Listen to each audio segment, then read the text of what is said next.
I now give the floor to the Parliamentary Secretary of Malta, Honorable Justin Caruana.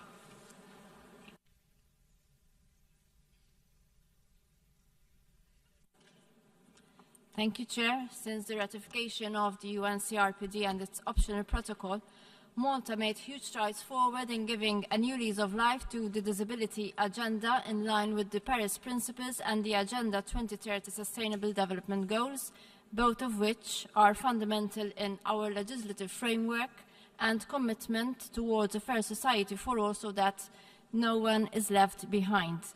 Malta shifted its focus from simply providing services at residential and community level to bestowing a legislative package never witnessed in the sector before, as evidenced by the long list of initiatives over the last months.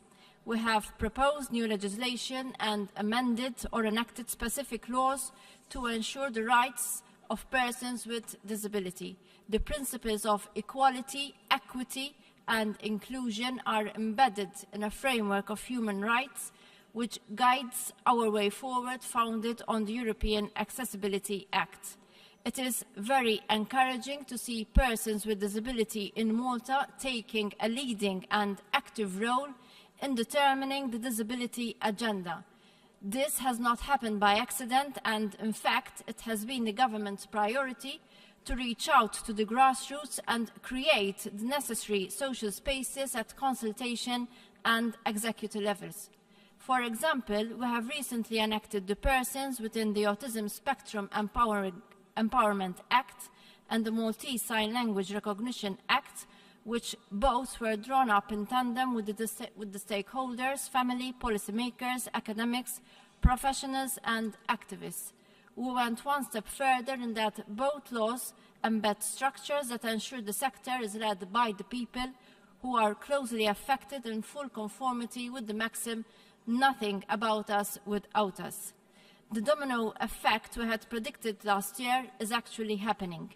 We have made certain that the rights for persons with disability to access employment is ensured, leading to a substantial increase in persons with disability in the labour market. We have embedded our main service delivery outpost, Agencia Support, as statutory by law. We have updated the Equal Opportunities Persons with Disability Act, strengthening the human rights element in it, and we have consolidated the representation of persons with disability on government boards and authorities by means of specific legislation.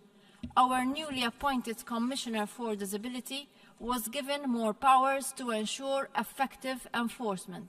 However, our strongest initiative is that of including in our legislative body the UNCRPD to make it directly enforceable in the Maltese courts. This is the right step the government is taking to firm up the rights of persons with disability in line with our incessant efforts directed towards ensuring that the sector is part of the mainstream. Whilst remaining committed to ensuring our agencies are providing person-centred and quality community services together with a spectrum of residential services, the human rights discourse remains pivotal as we want to move within a set time frame towards having autonomous and independent persons with disability that can assume complete control over their life. Malta is incessantly focused on promoting social cohesion by ensuring the welfare of all its members and safeguarding our efforts to minimize disparities and avoiding polarization. Social cohesion is about creating mutually supportive communities of free individuals pursuing these common goals by implanting democratic principles. We are at a stage where we need to talk less about disability and more about ability. The sector is moving towards notions of inclusive communities so that persons with disability develop their own public policy, and we are constantly aiming to have a less influential state intervention and allow for this community to take control over the sector. Our 5-year disability strategy will demarcate a new milestone in the sector that lays out a plan to make the necessary transformations.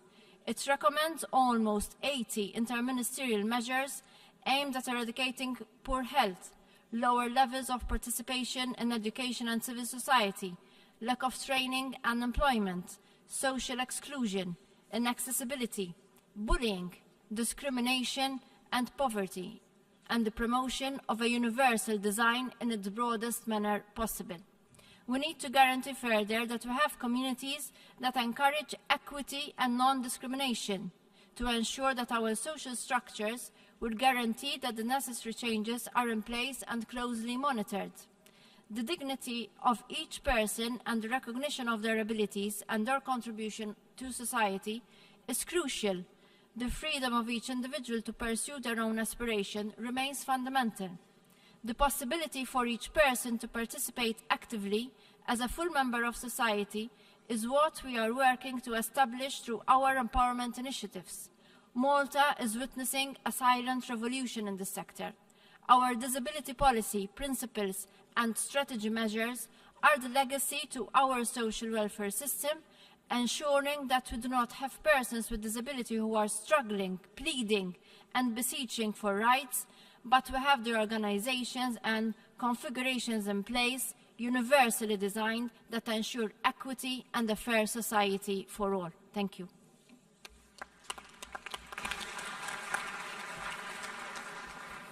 I thank the Parliamentary Secretary of Malta for her statements.